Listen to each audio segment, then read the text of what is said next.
মোদিজির একটা জিনিস আমার খুব ভালো লাগে। যখন পাকিস্তান থেকে আমাদের উপর আক্রমণ করা হয়, ওই কাশ্মীরের সাইডে আর ওইসব জায়গা আছে, তো ওখান থেকে যদি একটা মিসাইল আমাদের ভারতে আসে, এখান থেকে মিনিমাম মিনিমাম 10খানা মিসাইল যাবে। পাকিস্তানের স্বভাবই হচ্ছে ওই চিমটি কেটে পালানো স্বভাব। চিমটি কেটে পালিয়ে যাবে, এরকম স্বভাব ওদের। তো পাকিস্তান কিছু করলেই আমাদের দেশের প্রধানমন্ত্রী নরেন্দ্র নরেন্দ্র দামোদর দাস মোদী ভালো মতন অ্যাকশন নেয়। ভালো মতন অ্যাকশন নেয়, এই জিনিসটা আমার খুব ভালো লাগে। পাকিস্তান কোনো কিছু করার আগে ভাবে যে অমুক জিনিস করব, কি হবে না হবে। কারণ ওই দেশের প্রধানমন্ত্রী, মানে আমাদের দেশের প্রধানমন্ত্রী তো মানে একদম কড়া। পাকিস্তানের দিক থেকে একদম কড়া, যে তোমরা কিছু করো, আমরা ভালো মতন অ্যাকশন নেবো। তোমরা চিমটি কাটো, আমরা হাত টেনে ছিঁড়ে নেবো তোমাদের, এরকম অ্যাকশন নেই। তো মোদিজির এই জিনিসটা আমার ভালো লাগে।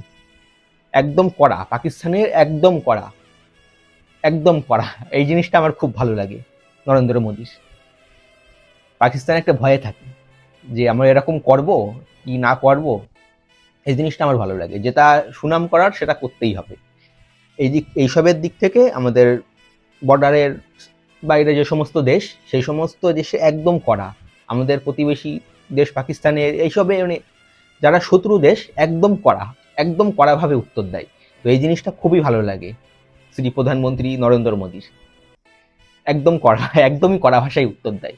হ্যাঁ, তিনি তো আদেশ দেয় আর আমাদের সেনারা ব্যবস্থা নেয়। সে তো সেনাদেরও তো ভূমিকা রয়েছে না, শুধু প্রধানমন্ত্রী তো আর যাচ্ছে না যুদ্ধ করতে, যাচ্ছে সেনারাই, দেশের জওয়ানরাই যাচ্ছে।